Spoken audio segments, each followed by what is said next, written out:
Ladies and gentlemen, boys and girls, welcome back to another Sporting160EN podcast number 120.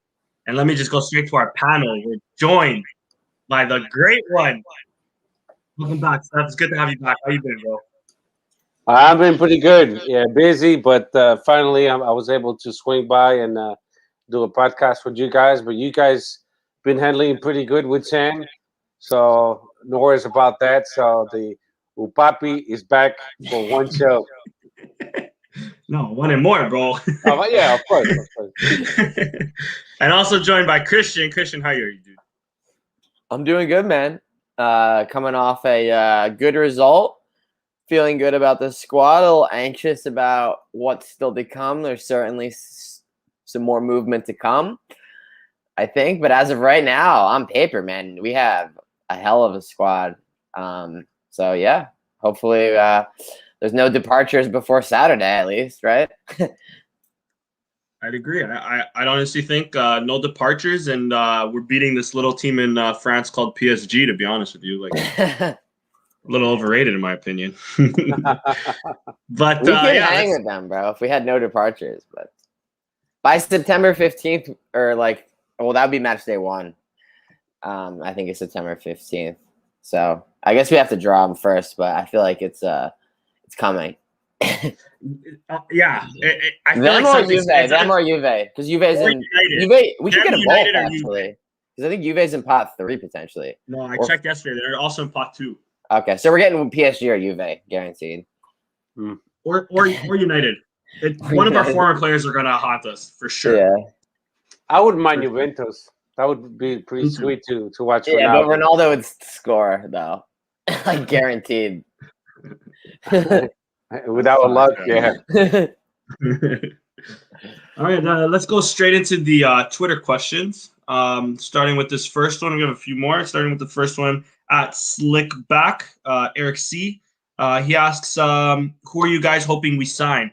I think a striker should be our top priority. It's nice to see Paulinho picking up his form, but we can't solely rely on him. And I personally think Tite isn't good enough to stay in the squad this season.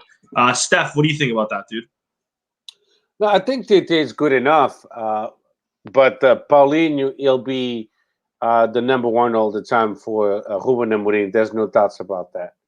I do agree that we do need another strike, somebody similar to Slimani or Bas Dost, that kind of striker. That's what we need.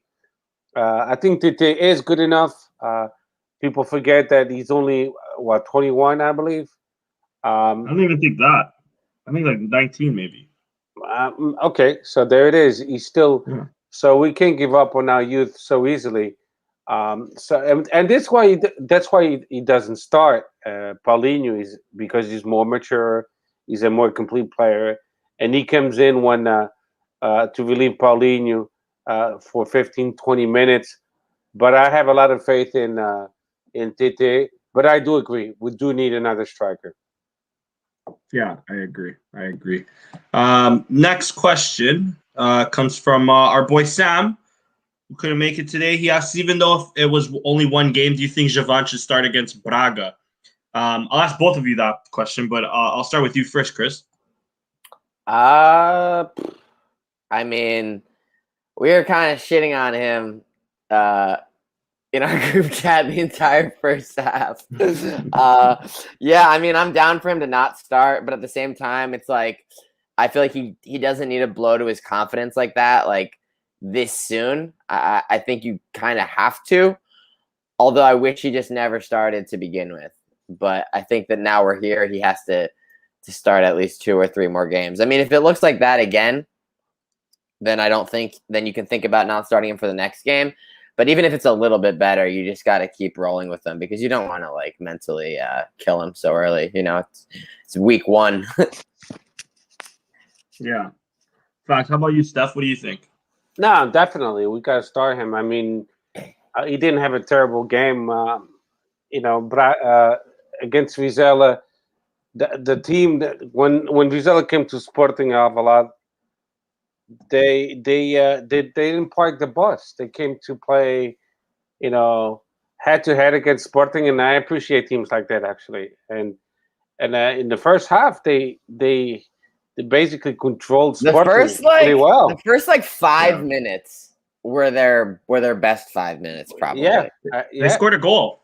They did score. They did score. Offside. It was offside. Yeah. Those first 5 minutes, I was like, "Are we in for something?" Yeah. Thankfully we weren't. But no, exactly. But no, I think Giovanni is he should start again. I mean, one game is one game, but let's talk about the against Braga and the Supertaça. He played phenomenal. So of course he's got to start. So yeah, I'll say yes. Yeah, I'll agree. I think Nuno Mendes is going to be our super sub this season, or at least for the beginning, because he also came off the bench and I mean, beautiful assist to Pauling. Anyways, next question. You mean Nuno Santos? Sorry, what did I say? Nuno Mendes? Yes. Nuno Santos. Nuno Santos. Next question comes in from Creator at Creator090. They ask, we've gone from Nuno to Mateus Nunes to Palhinha. Who do you think will leave, if any, and how much will we get? We were actually just talking about this off camera too. So I'll start with you, Steph. Who do you think, or do you think we are going to sell anybody? Well, it's I'll put it this way. Sporting should only sell it by a good amount of money, because we do have the upper hand. We're not in panic mode. I mean, Olympiacos just got... Not yet. We still have a couple more weeks, and then we'll be in panic mode.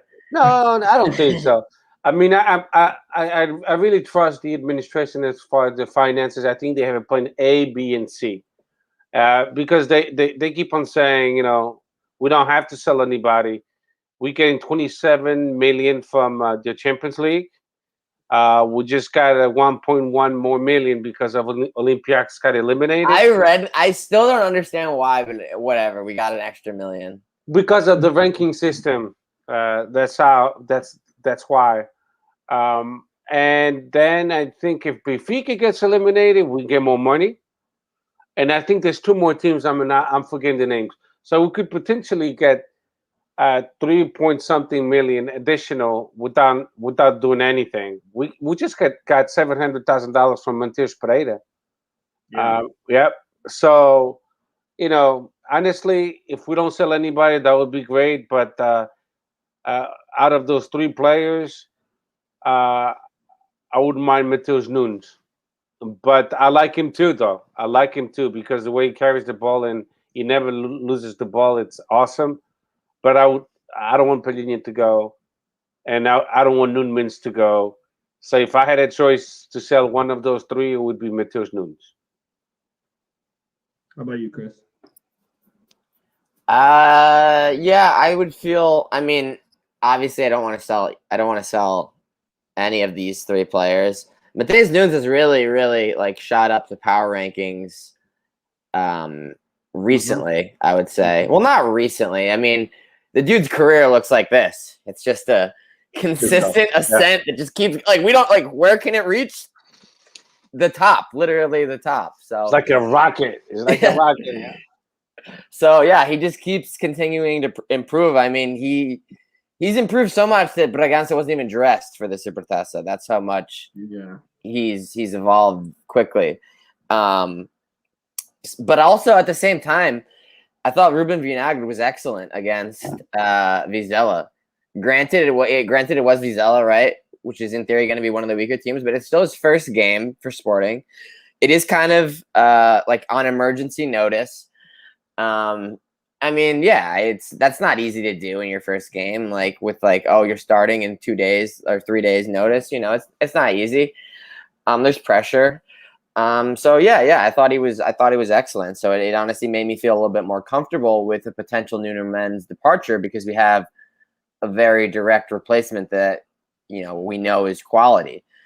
It would guarantee that we're going to hit the option to buy because he's going to be the consistent starter. But I mean, okay, right? I mean, he's a quality player. I kind of assumed that Nuno Mendes was gone when he was purchased anyways, and then all the Nuno Mendes rumors just died down a little bit. So yeah, I mean, I think I'm gonna have to go Nuno Mendes, but I think unfortunately it's going to be the one that we don't want to leave the most Paulinho it will be the one that leaves, because I think he probably has the most market in England. He'll bring in probably 5 million more than Nunes will, and they have a more direct replacement that they just invested potentially 17 million in, you know? So I think signs are kind of pointing in that direction, it feels like. Yeah, I agree. Next question comes in from our boy Matt Paiva, who's in the chat today. Shout out to you. He asks, do we still have hopes for Max being a future number one at Sporting, or are we slowly realizing he might not be the guy to take over the spot? Sell or keep? I say loan, but Chris, any news? I know who was it? Granada just bought somebody, right? Yeah, it's Granada apparently is willing to offer 5 million, which was that more than Udinese was offering? Yes, they offered 4. Okay. But we want 7. Yeah, I think Max is gone, to be honest. I mean, I think it's best for him too. Like, I think Adan has this year, and he might even have one more. Like, is Max gonna sit for 5 years to be the starting goalie? Maybe. Like, I would hate for that for him. And also at the same time, like, do I like Max? Yes. But you are lying to yourself if you are convinced that he could just become the starting goalie today and there'd be absolutely zero problems, because I don't think that that's true, and I don't think he's demonstrated enough to show that that's true. Granted, he's had like 6 games in the last 2 years, but like, I mean, to me, he seems like an above-average goalie that we have some sentimental attachment to because he's been with us for so long, and he obviously deserves to be rewarded for that. But if he has the opportunity to potentially, I mean, at least compete for the starting job somewhere, I think it's probably better for his career, because let's just say he's not going to gain any value just endlessly sitting there. Like, it may be the highest his value is going to reach. Like, because if he sits there for 2 more years, like, he's 2 more years older, 2 more years without playing. Like, I feel like 5 is even like a pretty good deal to begin with, you know? Yeah, good point. It'd be tough to see him go though, but I do hear why. I mean, Adan's our number one, no problem. Next question comes in from our boy John Signero. He asked, which active player would you dream of signing for each of you? Personally, Beto for me, Portimonense, the striker, because I do agree we need a striker. How about you, Steph? Messi? No. Too late. PSG beat us to it. Haaland, bro. Our team would be dirty with Haaland up top. Well, it would be. I mean, Beto is a good choice. He did say a dream player. He did say active. So that's why I said Messi. I mean, I've always liked Messi, even though I do like Ronaldo as well, of course. Listen, Beto is a good choice, like you said, because we do need a striker. But if Nunes if we do sell him, then another left back we would need, or unless we rely on the youth, because I know Ruben Amorim was testing that in Ugarte in the preseason. So let's not count out the B team and the under 23, because he's keeping an eye on them. So we'll see. Fair enough. Next question from Paul Pont. I'll ask you again, Steph. Is Nuno Mendes injury prone? Is this why the transfer interest is cool off? What do you think? I think he needs to mature a little bit more as far as how he approaches certain plays. He's a very fast, aggressive player when he goes to certain plays, and he has to get a lot smarter, because if not, he's going to get injured a lot. Like Giovanni, at one point, he was that way, but I see a difference now. He's a little bit more cautious, and that's a professional player. They learn the hard way sometimes. You can go to every ball like 100%. Sometimes you You could look to your left. You could look to your right and say, okay, I'm going to be more cautious with this play. Because then I agree with Paul. He's going to get hurt quite a lot. And he's injured again. And that was at practice, I believe, on a Tuesday or Wednesday. Yeah. He just has to be more cautious. And that's how I'm reading this, because it's funny. That's a good question by Paul Ponce. By the way, awesome wrestling belts. That's when I saw that, I'm like, I won one too. That was an amazing belt. But yeah, I mean, I was thinking about that, and I was like, he's getting injured too many times. And then remember last year, Giovanni was gone for a few weeks because he was getting injured all the time. So that's part of the coaching. I think Ruben Amorim and the coaching staff, they already noticed that, and they will talk to him and to take it easy, not to be so careless. Let's put it that way. Yeah, agreed. Next question comes from our boy Nuno Gabriel at Cativalhense. From the match against Vizela, which player surprised you guys the most, both in a positive and negative way? I'll start with you, Chris.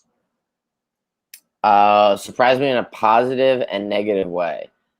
I was definitely positively surprised by Paulinho. I thought that was maybe his best game that he's ever had for Sporting. Mm-hmm. Yeah. I honestly don't really feel negatively about anyone.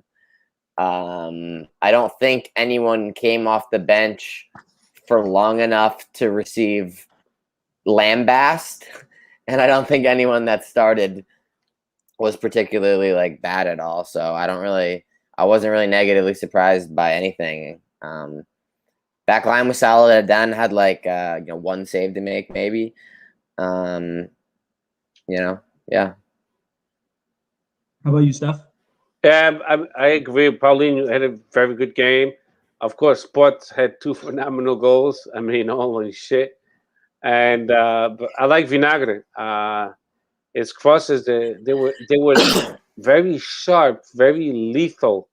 I like that because his crosses. If a striker puts his head on those crosses, it's goal. If it's a good header, it's a goal because they come with a certain speed. I was very impressed. I got really good vibes about Vinagre. So I think we signed up a good player. Seriously, even defensively. Thank you, George Menz. He hooked us up. He could have gone to Benfica, right? I was seeing those old newspapers, bro. Our guy George did us one there. Thank you. But even a lot of people say Nuno Mendes is better than him in defending. I agree, but he wasn't that bad at all. I mean, he held his own. But let's see now against Braga. I think he will start against Braga. Because if Nuno Mendes has been hurt the whole week and tomorrow it's Thursday, I don't think he'll start. But yeah, so no negative vibes, only positive. The whole team was pretty good. I agree. I didn't like the yellow. I didn't like the yellow card to Paulinho. It's like what the fuck, you know? What are we supposed to do? Huh? Já começa. What do you mean? Pois já começa. I mean, amazing. Oh, that's a nice t-shirt. That's a nice shirt. Oh, yes, Lauren is asking. Sorry, I forgot we can share it. She's asking which one would you guys prefer in terms of our sister club Fiorentina, of course. The purple. The purple or the yellow? I agree. I agree.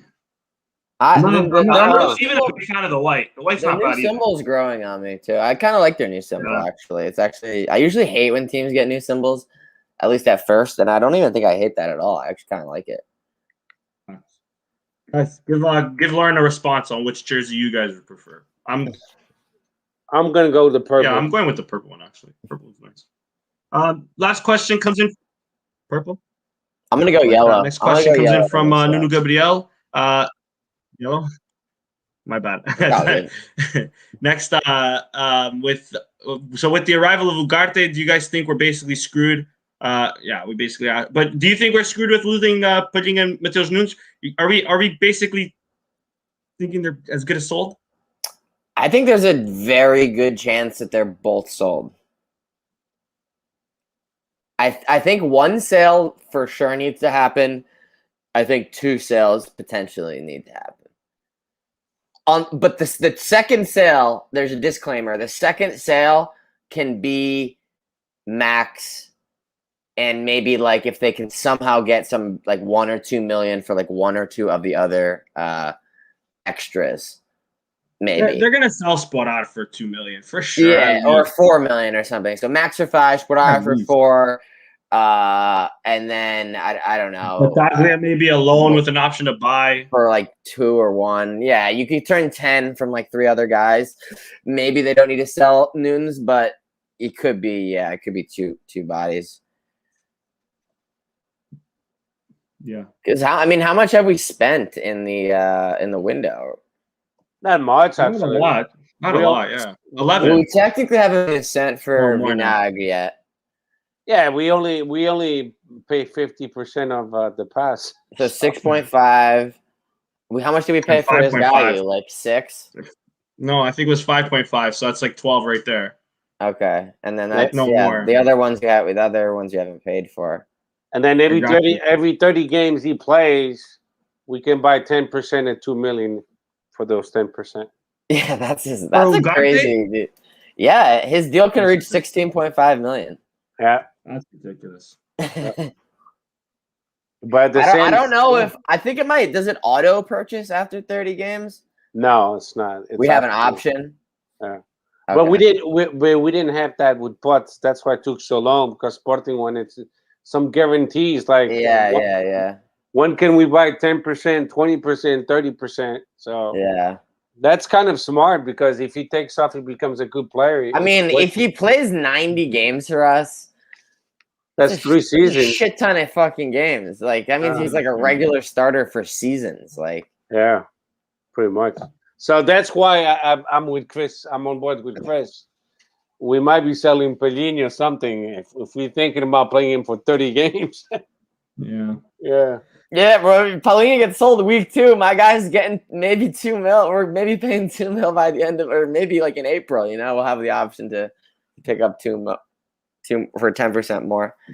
Get up to 60%. I agree with the Mike Casoilo. The Matheus Nunes is become a real baller, real serious baller, good player. I love when he takes off with the ball and nobody can catch him. He's so strong.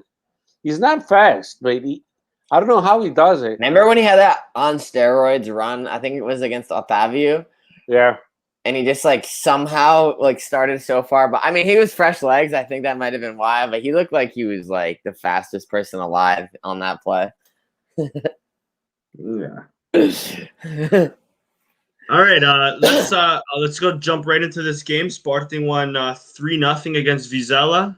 Started off shaky, as we mentioned. They did score an offside goal, but Sporting got the dub at the end. 2 goals from Pot, 1 from Pelinha, 1 from Paulinho. Sorry. Keeper was Adan. Backline of Inácio, Coates, Fadal, Vinagre, Isgaio. Pelinha, Matheus Nunes in the midfield with, of course, Chauvin, Pot, and Paulinho up front.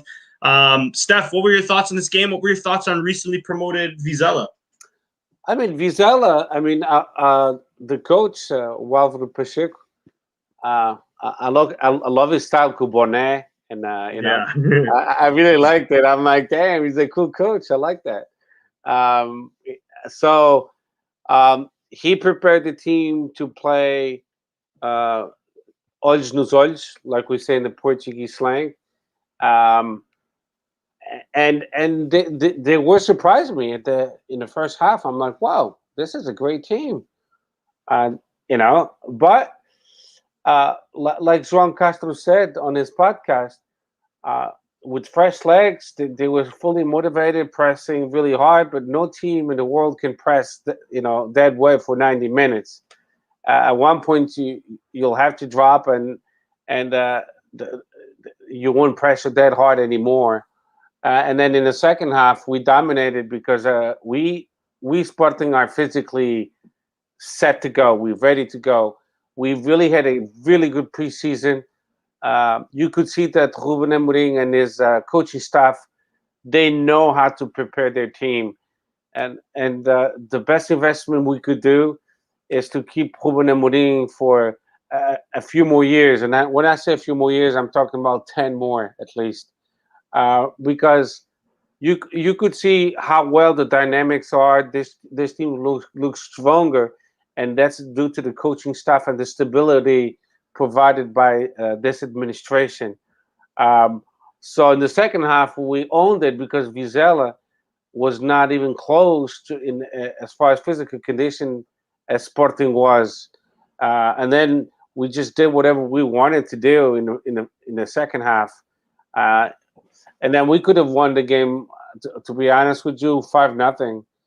We missed a couple easy goals, um, so I never felt, even when the Giovanni missed the PK, I never felt that, oh my God. No, I never felt that way. I was full of confidence. It was just a matter of time. This team has evolved so much. Last year, we played a lot of tight games. We scored one goal and we dropped the lines, and we were kind of afraid. This year, there's a different composure. It's we are champions of Portugal. Now let's show them that we can play ball, and they breed of confidence. Even against Braga, it was the same thing. Carvalhal even said it himself. Sporting deserved to win. We played with our hearts, but Sporting played well. So to wrap it up, I never felt that Vizela was a threat to us. I agree with Chris when we were talking offline.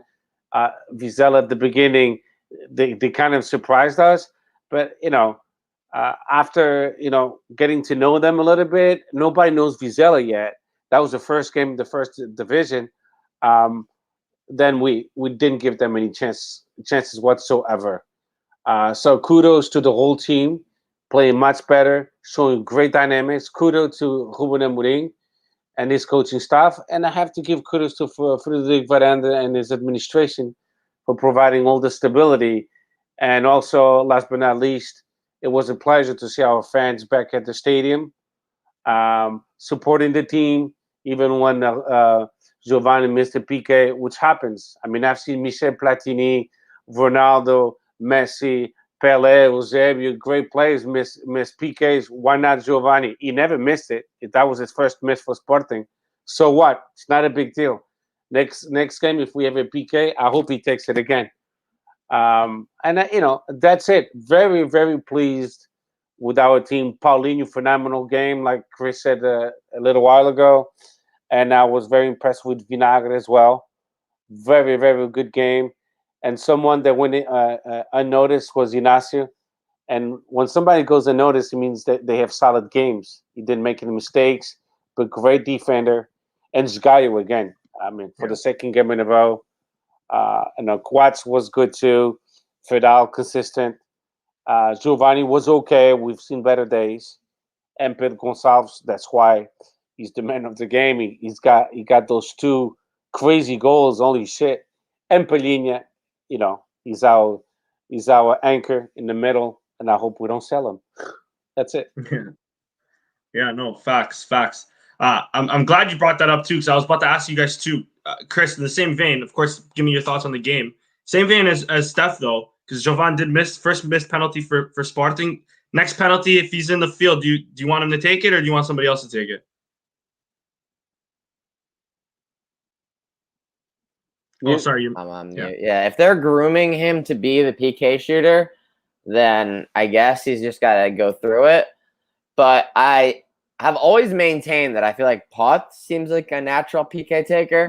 Mm-hmm. I feel like Jovan's, maybe this season will be different.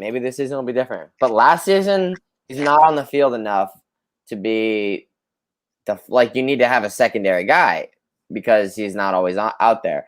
But maybe even if he's out there more, I still feel like Pot or Paulinho or somebody, Coates. I don't know. Coates always sketches me out because he always takes them in when we're in a shootout, but he usually makes them. Maybe one miss over his probably 6 or so that he's taken. But yeah, I feel like Potts always seemed like the natural PK taker to me, especially if he's going to be chasing golden boots, which is, I mean, based on this, maybe he will be again. Yeah, I feel like he should definitely be.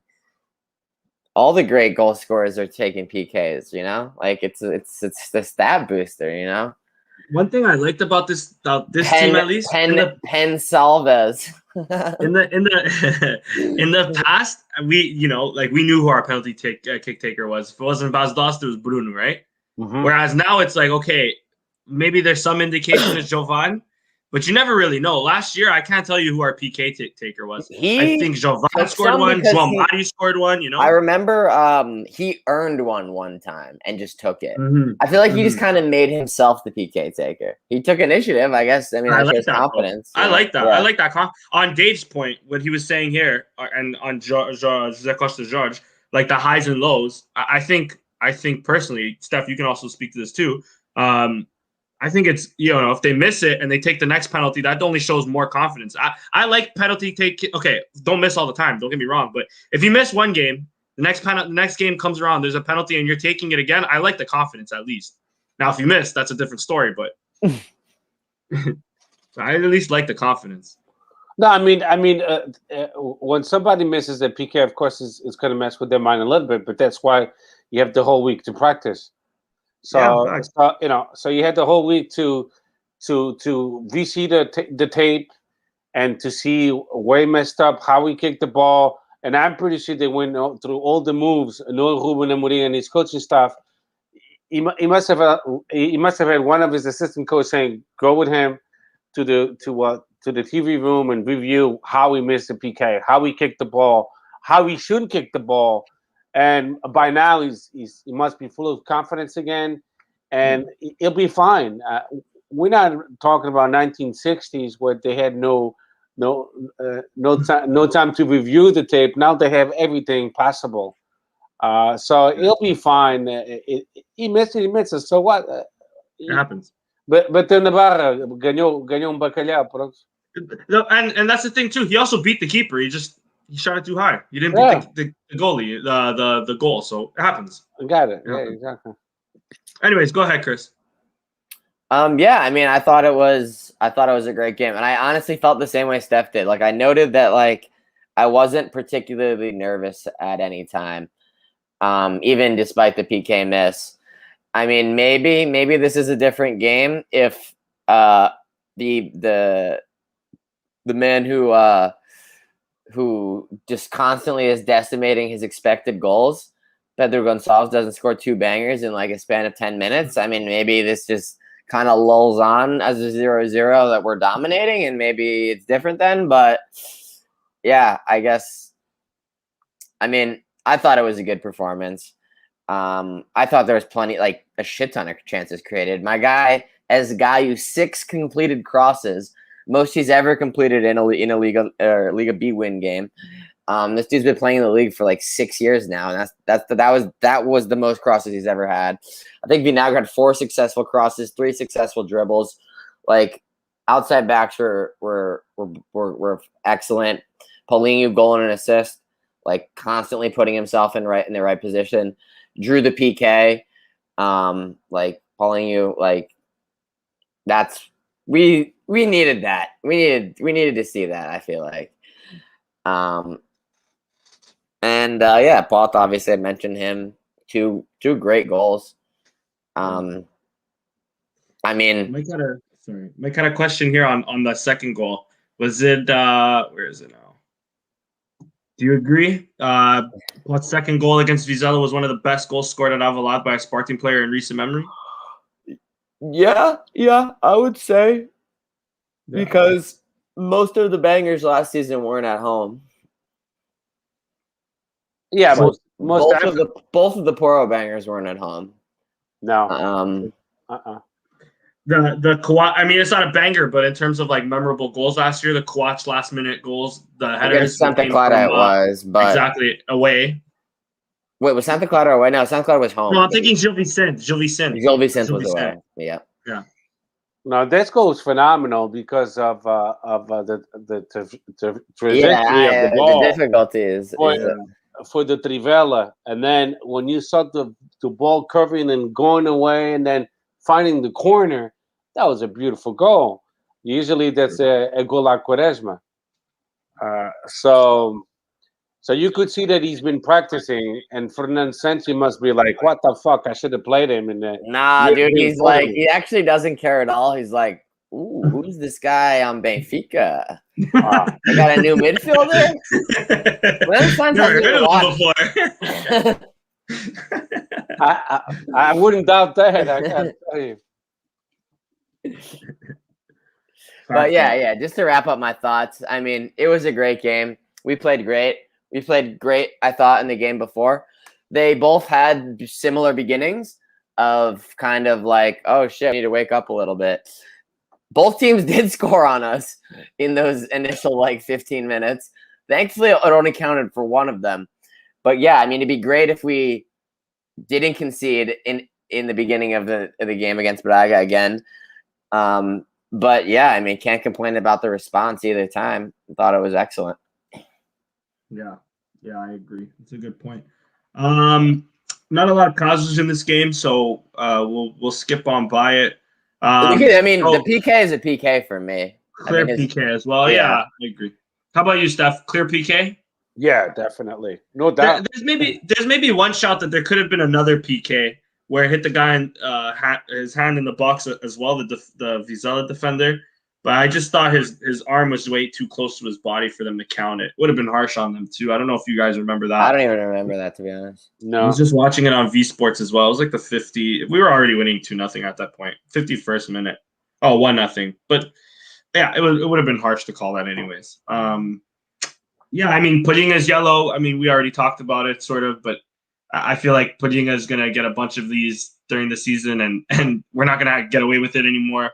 And Steph, you brought up the last thing. To be honest, I don't even know how we got away with it the first time. I still don't.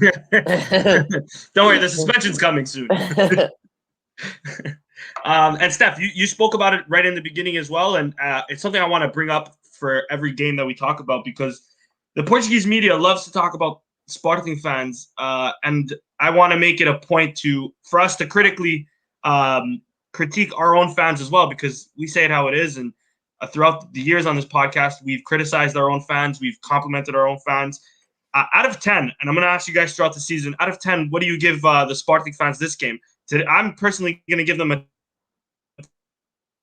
10 out of 10. No Subiush, no pressure, no turning against the fucking team. I see Arsenal Fan TV do this a lot as well. That's where I'm stealing the idea from. But what do you give out of 10? What do you give the Sporting fans this game, Steph? Okay, so we could have sold 33% of the full capacity of the stadium, which is equivalent to 17,000. I think we sold below 10,000. Yeah. So, and there's a reason for that. And I'm glad you brought it up, because it's along the lines of the same topic. So the fans were outstanding, but I feel like sometimes that Sporting Club Portugal, it does become a little bit Sporting Club de Lisboa, because all the perks are given more to Portuguese from Lisbon, and I get it, because that's where they live and the stadium is closer to them. And I get the philosophy of selling first the tickets to whoever has a game box for X amount of years. But like the three of us, we are sócios de Portugal. We pay our dues every month. But that doesn't mean anything, because if I was in Portugal now on vacation and we don't have game box though, but we're just what I'm saying. Sausage, yeah. That's what I'm saying. It's not fair. It should be a certain amount given for the game boxes, but also a certain amount given to sources the Sporting. We shouldn't be waiting on the last day to buy the ticket, because it's like 20 years the game box. You're the first ones to get it. Then the on Thursday, 10 years and less, game box. I'm not going to buy a game box because I live in the United States. It makes no sense. I mean, I'll be also like, if you, I mean, I'm impressed with the vaccination numbers, but if you're unvaccinated, like, you need to get a test and it needs to be verified. And like, if it's on the last day, you literally might not have enough time to do that, you know? Exactly. So kudos to Porto. because Porto had the testings at the stadium, and that's why they almost got a full house. The full capacity allowed per the Portuguese government. So Porto thought about it. They did a better job, and that's why you saw a lot more Portistas at the Estádio do Dragão. And this administration has been doing a good job with a lot of things, but now with this one, they're trying too hard. It's like in Primeira, os adeptos têm 20 anos de game box. But it shouldn't be that way. You should be already selling tickets at the bilheteria or online. Or they should just be doing a rotation. It's like at least for the first 5 games of the season, probably, because I think the capacity increases when they hit 70% and they're at like 62. So it'll probably take like a couple more weeks. But like, I mean, how many game box holders are there? You know, like just say, okay, numbers 1 through you have game 1. The next ones you have game 2, and then the next ones you have game 3. Yeah, that's a good idea too. And then by that point, the restrictions will probably be changing, and you'll have more people, and then you can open it up more. You know, I think it might even be full capacity when they hit 70%. So a lot of people they might even have to deal with this for like maybe 3 more home games. You know, a lot of people with game boxes they're afraid of the COVID-19. They're not even going to the games. True, that's true too. I mean, you could be eligible and just like not choose to not go. You know, choose to not go. But like in Aveiro, na Supertaça contra o Braga, why the fuck wasn't tickets being sold in Aveiro nas bilheterias? I mean, if you can have a truck full of cascóis, band-aids, t-shirts, and you sell them no norte, no sul, no Algarve, e vai o caralho do autocarro por todo lado de Portugal, selling the t-shirts and all that stuff. You can come up with a bus with nurses and stuff to do the tests in Aveiro and sell the tickets in Aveiro as well. I just actually Al has a good point. Some of this definitely does have to do with the Cartão de Adepto.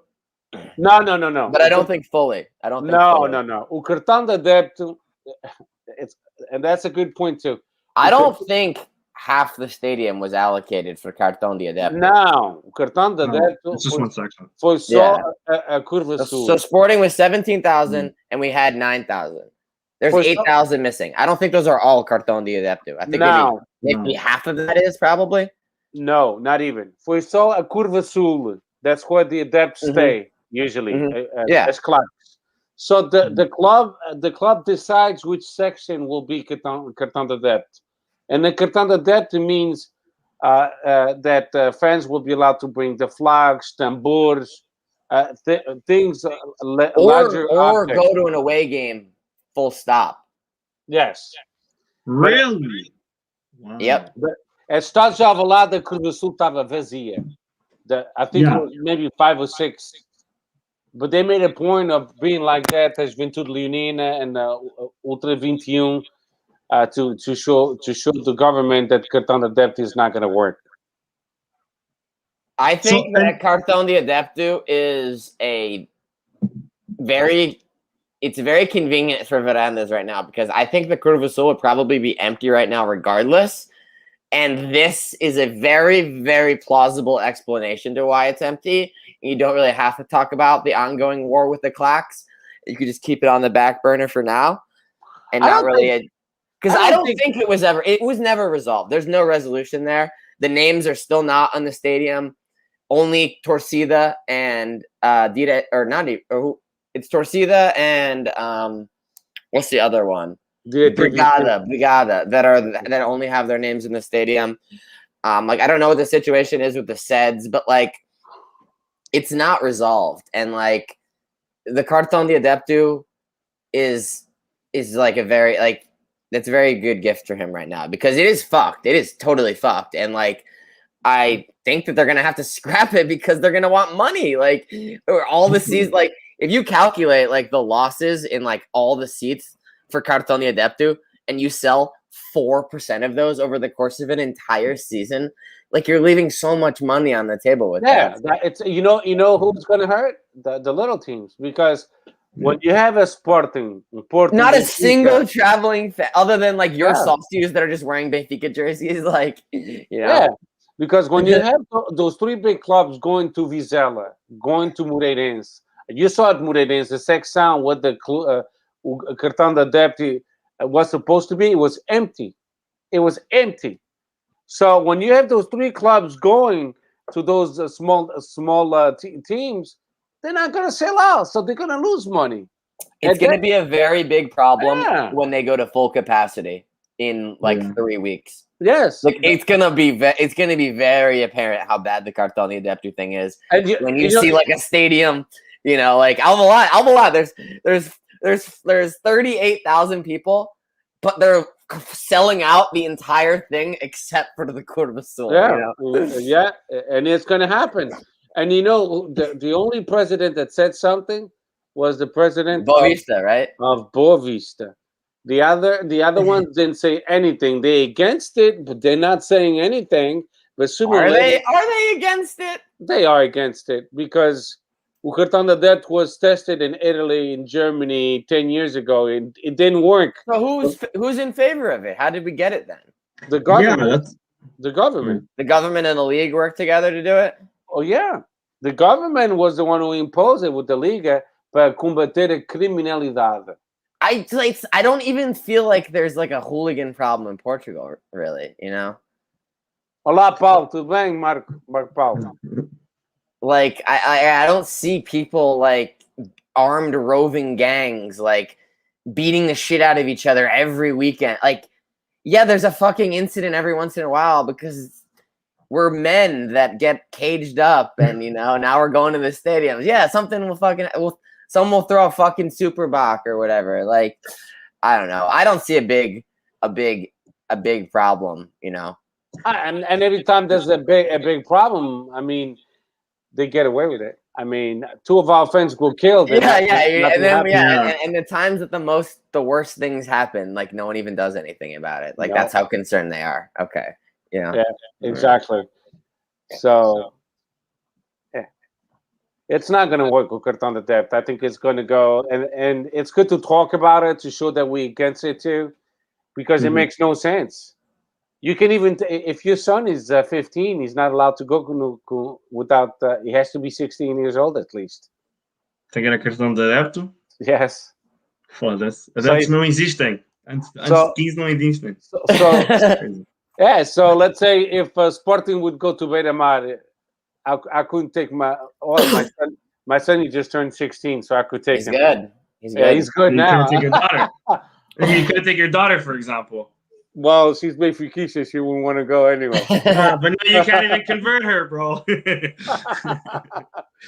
So a question on that, because knock on wood, hopefully I'm in Portugal in September. I'm trying to watch a game or two at least. I mean, of course, not sitting as Curva Sul, I don't need Cartão da Débito. But no. Do you guys know how it works in terms of purchasing a ticket? So double vaxxed, and you need a test saying that you're negative. Yes. Or at least because you won't have an EU vaccine passport, so you would need a test regardless. Yeah, but you could do it digital, so meaning have it on your phone. Oh, okay, whatever. Yeah, you don't need a paper version. As long as you have it on your phone, the results, then you'll be good to go. But then in terms of like purchasing the ticket online, what Christian was saying, like it's only available to people like the day before or a few days before. It will depend on the capacity at that point. But you could go online. First it's game box, and then they sell it to the rest. Infelizmente, yes. But they're gonna have to change it because look at the turnout against Vizela. Exactly. Yeah, Danny. So Danny, low key, here's what I'm thinking. I actually was hoping to be going in late August. I don't think that's gonna happen anymore. So I actually could be in the market for September as well. Like, I'll see you there, buddy. Champions League. If Portugal's at 70% vaccination rate, the stadium is open for full capacity. The game box seats are sold because they're sold for the whole season, So like they were never available, because it's someone's seat, right? Yeah. But then it'll be like, it'll probably go in order, like, sauce to you for 30 years without game box, sauce to you for 20, like.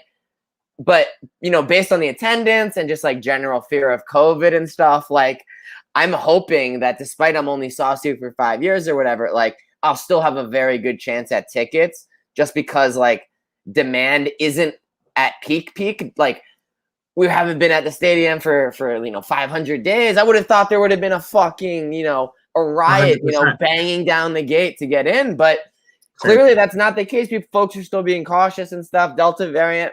But I mean, I'm there for a week, I'm going to the goddamn game. But here's my point too. My point is, one, we're playing Vizela. I mean, all respect to Vizela, but it's Vizela. Mm-hmm. Two, when we go in September, if we go in September, Champions League is around the corner. How big of a turnout is that going to be? I mean, like you were saying, hopefully within 3 weeks they can have more capacity. But then how does that work? And how it still doesn't even seem fair, right? Like. But Sporting is a club that's struggling financially, like every other club in Portugal, because of the COVID-19 didn't help at all. Like Juicebox was saying, why don't you use those nuclears? You gotta use your nuclears. That's why you have them. If they request, hey, give me 1,000 tickets, you should be giving them 1,000 tickets. Yeah. I hate that they always favor the Portuguese do Sul. I hate that. I really hate that, because if you give X amount of tickets to o núcleo do Sporting em Aveiro, no Porto, no Espinho, em Braga, let's say we all live over there, we might say, hey, I'll drive, we'll go down there, we'll go by train, and there we go to Lisbon. But they're not even give a chance for those nucleus to sell the tickets, to advertise it to their socios do núcleo. I mean, because you could be such in Portugal, you sócio do núcleo. There's no reason. There's no reason with reduced capacity that it shouldn't be full every time it's like. Exactly. Yeah, it's like you don't have enough sausages, or you don't have enough game, but like sell to general public then. Like put asses in seats. Period. But Chris, you can't be selling. Sporting did that on the last day. Yeah, you gotta give people some fucking time. Yeah, Eu só vivo no Porto and in Braga. But watch, the same exact thing is going to happen. They would have like 14 days between this game, Vizela, and their next home game, and it's going to be like the same thing again. It's like, oh, you guys have 14 days and a lived experience to work it out, and like it'll still be the same. I mean, I hope I'm wrong, but like I've seen the Sporting story before. Shit, I mean. Even if you have to pay an outside consulting company to think the shit for you, I mean, hire somebody. I don't know what to tell you, but they're doing a shitty job so far. Porto did much better. Yeah. They said, we can test you at the stadium, and we're selling the ticket a week before. Be sad is the next home game. Yeah. We'll see. Yeah, we'll see the turnout. And again, unlikely that we'll have any Sporting fans in Braga, seeing as they'll probably need a cartão sócio, cartão de adepto to be there. There will just be like people that acquire tickets through their friends that are Braga socios, or their Braga socios, and their dad is a Braga socio, and they go with him and they just wear a Sporting jersey. Yeah, but all the people you see in Sporting jerseys won't be traveling with the official Sporting visiting congregation. And they could buy the kits from the ones made in China. Assim ninguém tem COVID-19, caralho. Entra tudo.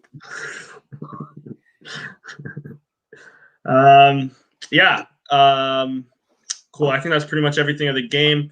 Oh, just back on the fans. Out of 10, I forgot that they threw a fucking tosh on the fans. Oh yeah, 9. They delayed the game 5 seconds. Yeah, and Sporting's now fined 10,000. Yeah. Well, 10,000 for different things, but let me, because I did see that piece of news. I'm going to ask you both a question. What's that? Why is the club being penalized? Even if it's away. They would have been penalized. No, it's bullshit.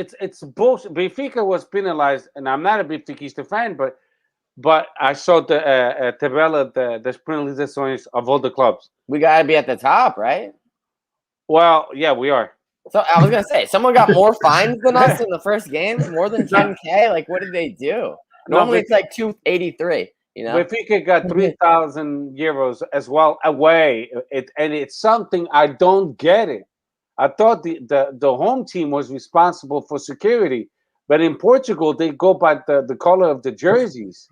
Yeah. And I don't agree with that, because how can a club control me? I could go to Lisbon, on the next game against Bissau with the Sporting jersey, and I throw torches, super. So you want to be personally fined 10K? Exactly. Not me, but the home team, the thrower, the team, no, the team providing the security. The thrower himself. No, I agree with what Chris said. They're never going to charge somebody 10,000 euros. Yeah. Well, you'd have to make it less so that it doesn't like bankrupt the. But you should go. You should go after the individual. I agree with that, and that's what we do in the NBA and NFL. Yeah, they usually just figure out who it was that threw the thing or said. You know why they figure it out? Because there's something called cameras. Yeah. but on that same point, on the NBA, at the same time, they don't let fucking flares into a stadium either. Like, yeah. Well, I mean, they're not allowed either, but they still got there, right? That means it's the security fucked up. Exactly that, bro. I can barely bring a water bottle into a TFC game, let alone a fucking flare. Like. No, I agree. It's also poor security in the part of those. It's the meme of the video of the security guard just like going like that, but not actually like even touching anybody. But it was the same thing when we played Liverpool against Sporting. They barely checked on us at the Yankee Stadium. Remember, Danny and Chris?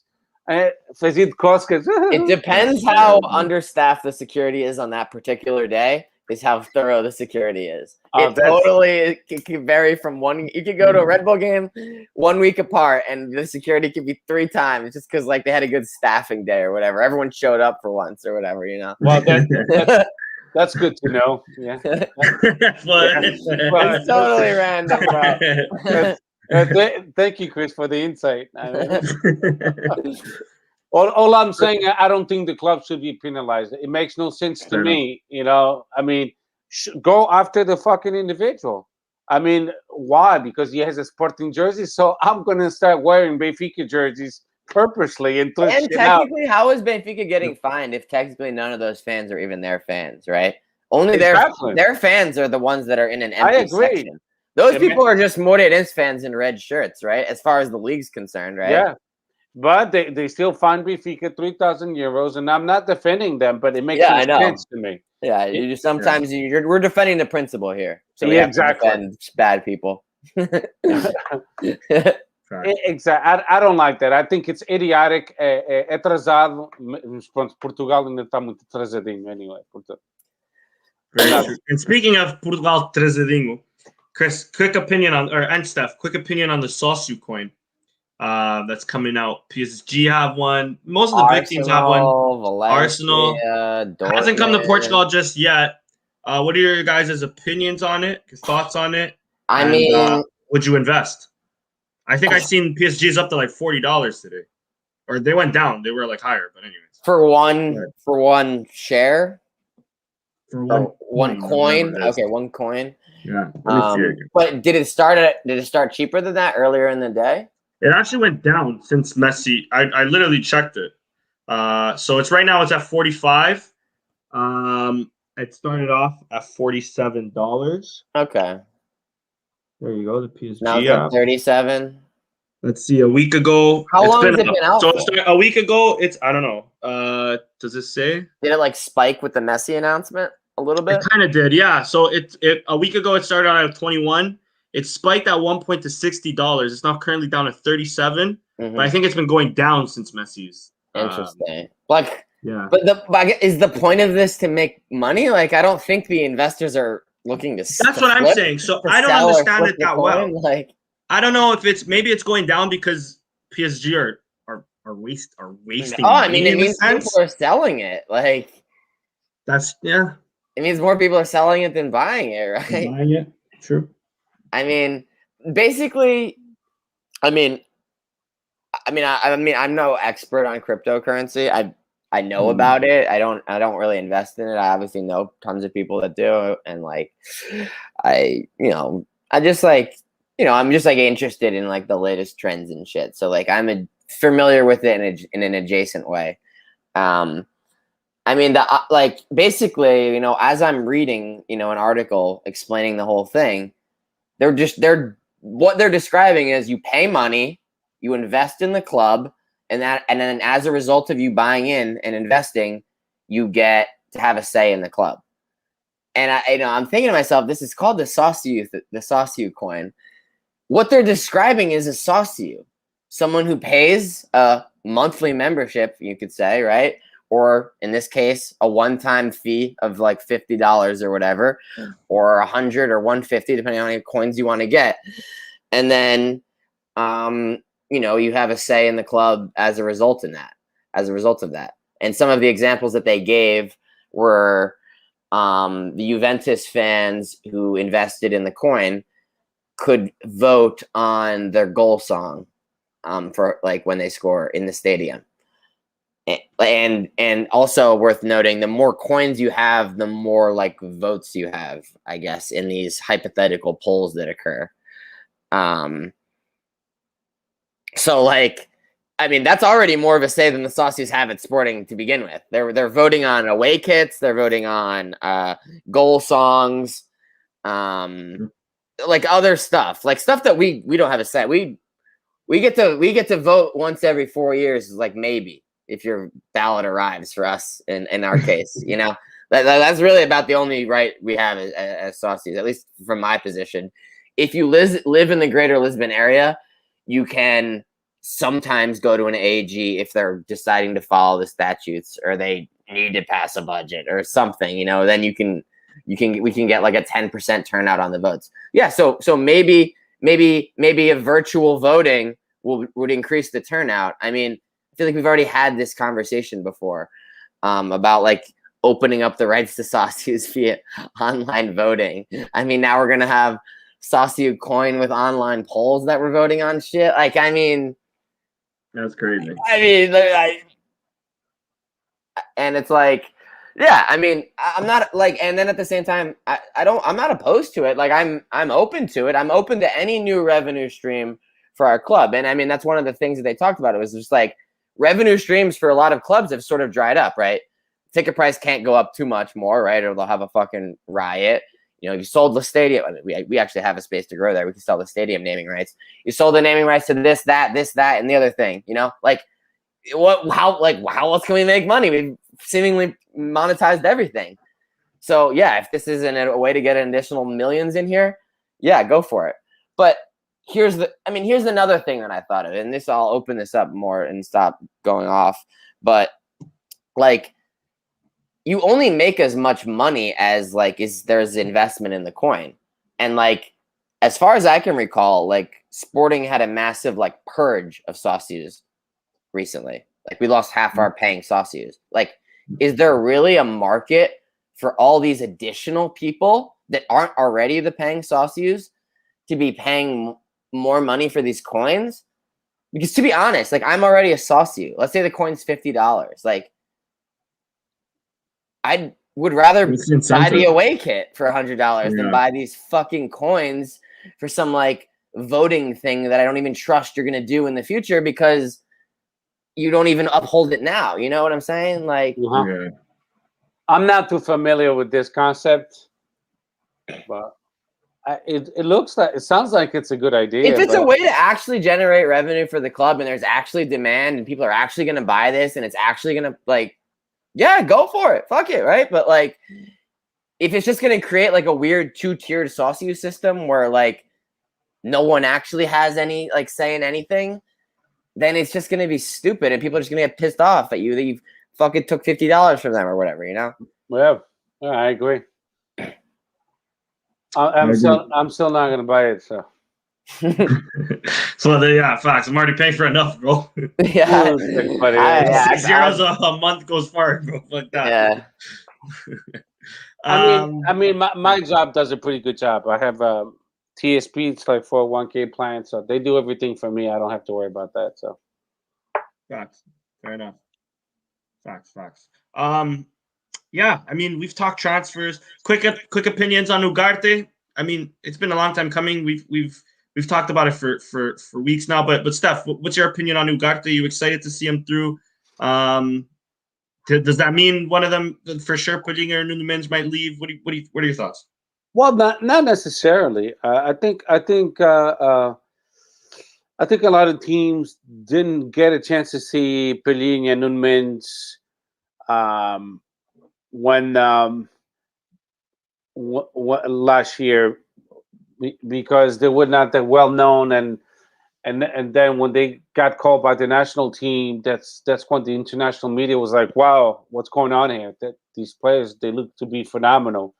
So I think a lot of these clubs, they might wait until January to see a few more games, to see them play in the Champions League. And I think that's when they might say, okay, yeah, you know what? You can handle the pressure, Pellegrini and Nunez. Let's buy them in January. So Ugarte, I don't think he came to replace anybody. I think he came because it's going to be a different season. Like I said, with 6 additional games in the Champions League, very high level. It's not an Europa League. It's not the Conference League. It's this Champions League. We among the best. So he's going to be part of a rotation to give Pellegrini some rest and Matheus Nunes. With that said, I'm on board with Ruben Amorim. Don't sell anybody. Let's keep the team. You know, we'll find a way to make money. If we sell Maxi, I still think it's a mistake to sell him. I would loan him. I think Danny, you said that at the beginning. I would loan Max because I agree with Chris. I don't see him staying on the bench for a whole year again or a couple more years because Alain is a great goalie. I hate to say, but he is. But it would benefit Maxi to play either in Italy or Spain in a more competitive league and come back more mature on a loan without an option to buy or to sell. Fair enough. But I think Ugarte will be good. I saw enough games at Famalicão, and he's very similar to Pellegrini. Very similar. So he has everything to learn, and that's why I don't want Pellegrini to go because I think he benefits. If Pellegrini stays, he would learn a lot. No, I mean, as it is right now, it's like he's only 20. It's like the best right back tandem in the league. He's only 20. It's the best left back tandem in the league. It's the best CDM tandem in the league. I mean, I just don't know if it's as it stands. That's how it's gonna be final. You know. I agree. Maybe like you said, we can skate to January. And then if we don't make Champions League, okay, then there's a sale, you know. If we somehow come in second or first in a group, you know, we get that Champions League money. Maybe we can hold on to them for a few more months, and then next season, you know, I have a feeling if Ruben Amorim has another stellar season with Sporting, we're selling. You know, somebody's hitting his release clause. I don't see it why Arsenal or one of these teams don't, right? Yeah. So with Ruben Amorim leaving, I think that then opens the door for a fire sale then for Pellegrini. I feel like Potts one more year here, right? I mean, but it's like if the other guys are still here, it's like you're not buffering the sales so that you benefited yourself hopefully in the short term, right? Because you've kept them all for as long as possible, but then you'll just lose them all at the same time rather than like staggering it a little bit. Yeah. Well, the thing is with Ruben Amorim, he's a man of his word. I mean, he has proven that to everybody. Even though he's in his heart he's Benfiquista, we know that too. We're not going to deny that. We're not that dumb anyway. But he has promised Varandas he would stay, and with Vienna, and he stayed. So if we make him a new offer to stay again, I think he'll stay again. What's his release clause? Like 20 mil? I believe so. What was it before? 10? It was 10. Yeah, we paid it. Yeah. You paid the 10, yeah. He got a bonus of $1 million for winning the Portuguese league, or 1.5, I think. Well deserved. Well deserved. Yeah. Get that bag, King.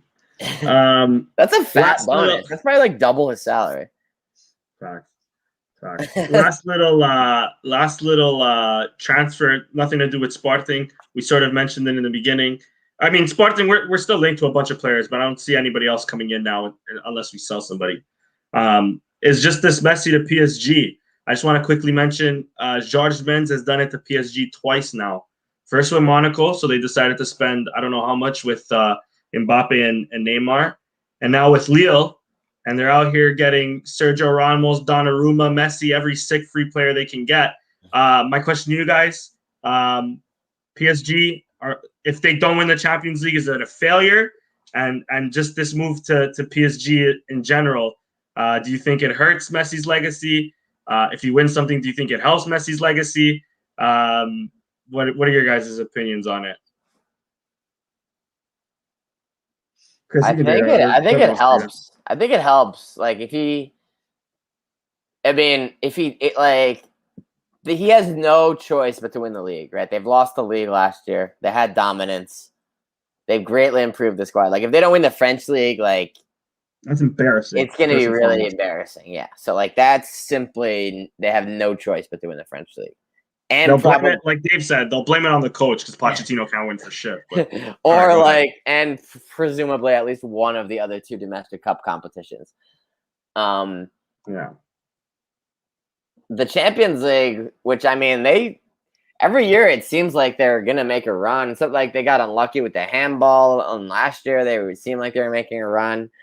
Yeah, it seems like they just come close every year. So honestly, I feel like that's what's just gonna happen this year too. They're just gonna like come close, but not actually win, losing the semis, you know. But obviously, winning the Champions League for PSG, I think it helps his legacy. I mean, despite people say like, oh, like it's like a super team or whatever, but like, yeah, I don't think it really matters that much. It's not like his like Barcelona teams were bad, you know. Yeah, exactly.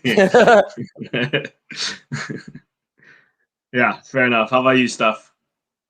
No, I agree with Chris because if you guys remember in the most recent past, he was heavily criticized because he never left Barcelona. Yeah, that's like one of the biggest criticisms against him is that he like never tested himself outside of the Spanish league. Now he's left and we're criticizing, right? He went to an even farmier league, dude. Yeah.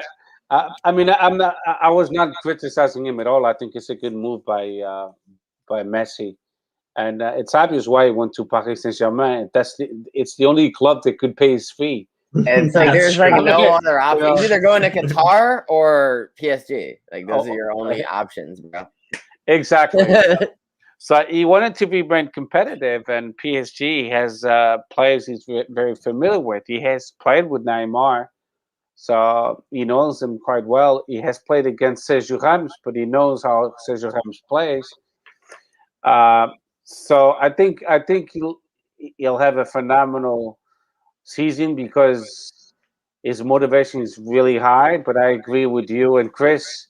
If he doesn't win the French league, it'll be a total disappointment.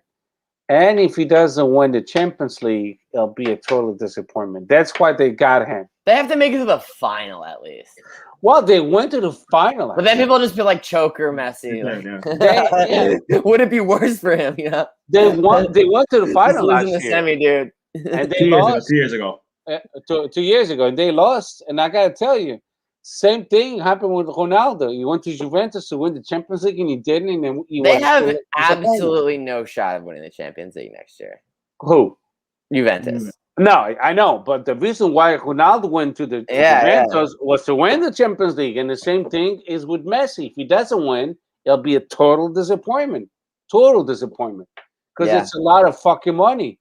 Don't tell me I love Barcelona, and then you leave, because if you love them that much, you would have said, "Hey, you know what? You can pay me 30 million, but you can pay me 15." Yeah, I know, dude.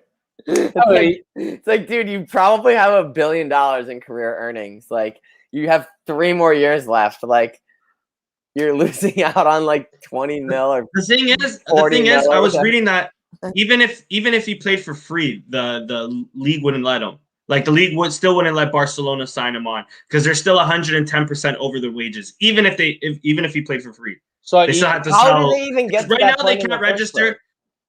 No idea. They can't register. Well, mainly Griezmann and shit like that, but they can't register Depay at the moment.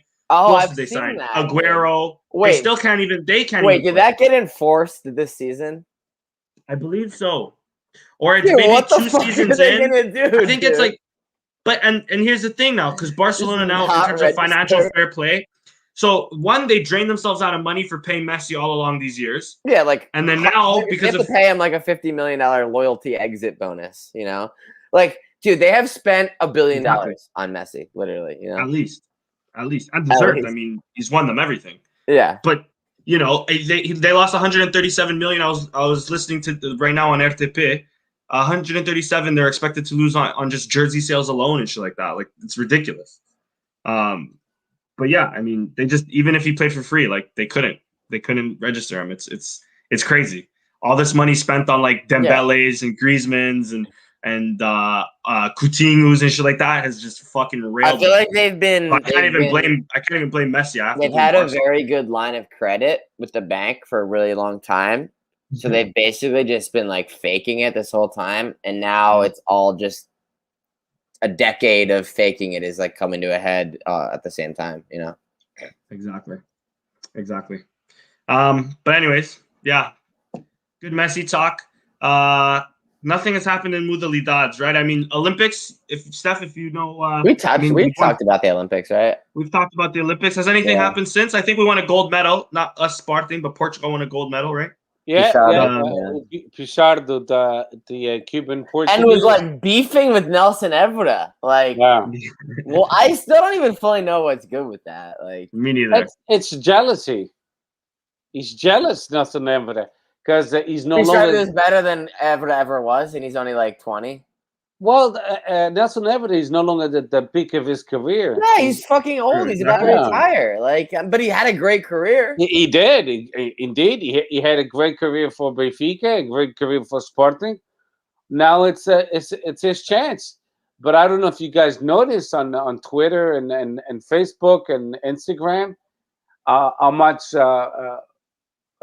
comentários racistas against Pichardo, which is embarrassing. Really? Yeah. Saying he's not Portuguese. Yeah. They said they Portugal normally have a problem with that? I think so.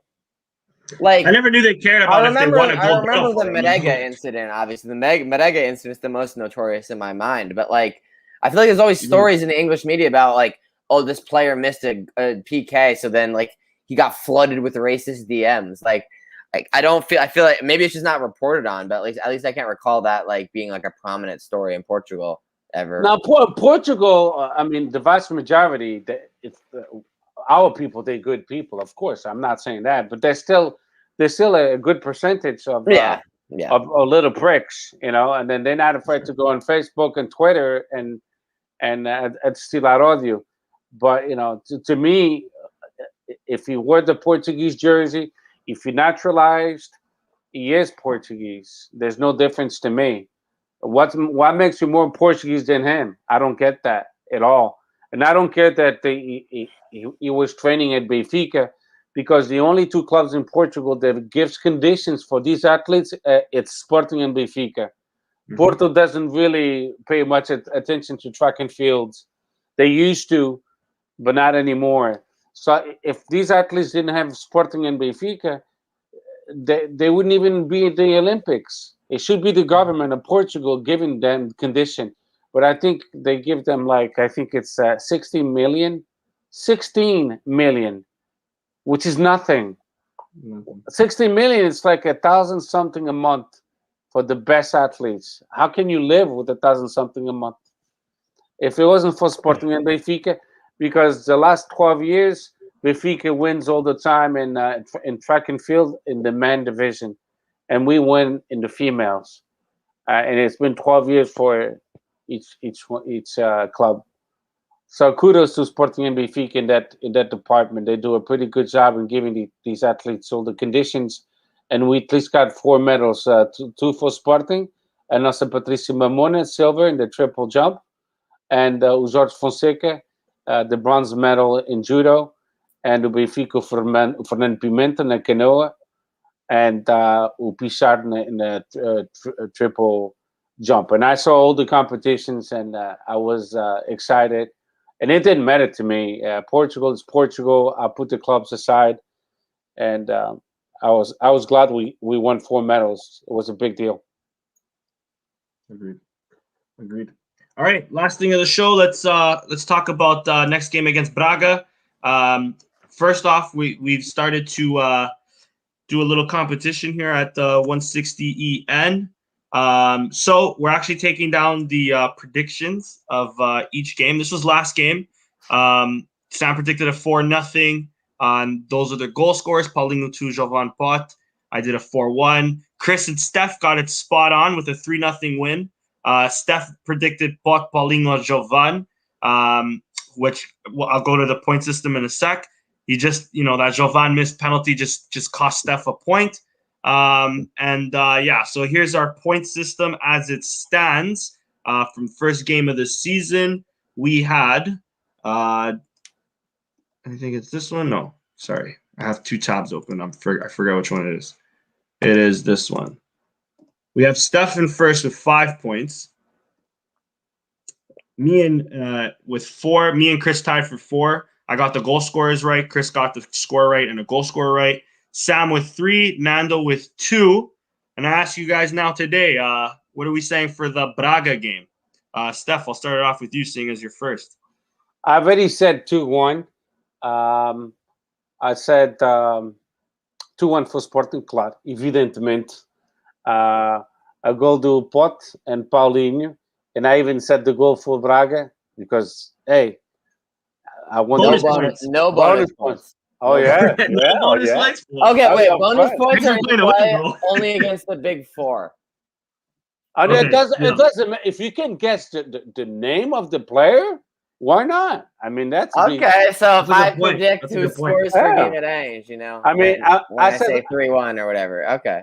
I'm gonna do Pas Ferreira, bro. I'm just saying no, just in case. The point only counts if you guess the name of the player. Done. You got to make it more difficult, of course. I said Ricardo Ugarte. Okay, I like that. How about you, Chris? I am going to go 1-0 Sporting, Portugal. No Braga goal scorer. You guys both took my thing. I was gonna say 2-1 as well, just because of last game. I'll go 2-1 as well. I'll go Jovan and Pot, and for bonus points, I don't know, bro. Fran Sergio again. He just got sold. What? Or actually, he's rumored to be sold. I don't know if he'll play Porto still. No, to Bordeaux. Oh, I didn't even hear that. Okay, 2-0 Sporting. Sorry, I changed it. 2-0 Sporting. 5 million. Dave's saying a 2-2 draw. They say 5 million to Bordeaux. How much would Porto want from him? So I saw someone that said a Sporting signing it'd be 10 for 50. So they sell him to France for 5 for 100. And I'm like, honestly, that's probably right. Closer to accurate than inaccurate, to be honest. So yeah, we'll keep updating this as time goes on. Yeah, man, another great podcast, guys. Thanks for everybody joining in the chats. I think I've gone through everything today. Can't think of anything else. Perfect. We'll see you on the next podcast, guys.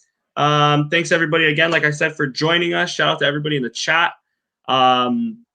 Follow us on Twitter, Sporting160_EN. Everything else is Sporting160EN, Spotify, all that good stuff. YouTube. Subscribe on YouTube. If you're watching on YouTube and you're not subscribed, just subscribe right now.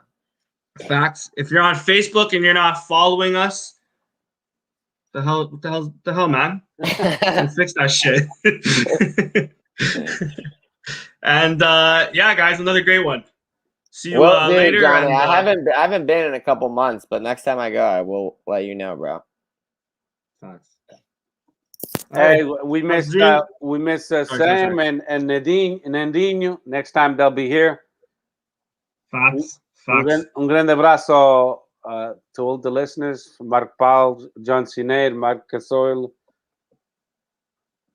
Usually say all the names. I can keep. I know. I don't like it anymore. I don't like it because I miss a few after. All the way back. I feel like you can't even. I can't. All the way back. You can't. Yeah, not from the start, because then you forget who started in the start. Mike Casoil, Cedinho, Matt. shout out to Paul, bro. Like, I don't want to forget anybody, bro. I feel bad sometimes. To everybody. Yeah. Shout out to everybody. Exactly. You just get them all out of the way at once, That's tá feito.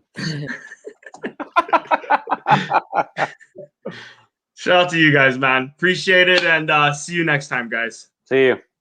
Viva Sporting. Viva.